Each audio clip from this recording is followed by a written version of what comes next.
حذرت المديرية العامة للأرصاد الجوية من أمطار محلية قوية وأحيانا رعدية وتساقطات ثلجية وهبات رياح قوية مرتقبة بابتداء من يوم الجمعة وإلى غاية الأحد بعدد من مناطق المملكة. وأوضحت المديرية في نشرة إنذارية من مستوى يقظة برتقالي أن أمطارا محلية قوية وأحيانا رعدية ستهم كلا من شفشاون وطنجة أصيلة وتطوان والمضيق وفحص أنجرة غدا السبت من الساعة 2 صباحا إلى 10 مساء، فيما ستصب أمطار تتراوح بين 25 و40 ملم بكل من الجديدة وسيدي بنور وبرشيد وسطات بعد غد الأحد من الساعة 6 صباحا إلى الساعة 2 بعد الزوال.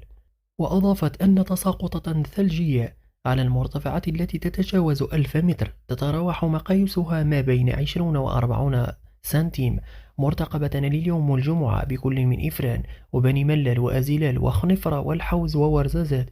وبلمان وميدلت، في حين يرتقب أن تتراوح مقاييسها ما بين 10 و20 سنتيم بكل من تارودان وشيشاوة وتازا وجرسيف. كما يرتقب تسجيل تساقطات ثلجية تتراوح بين 15 و40 سنتيم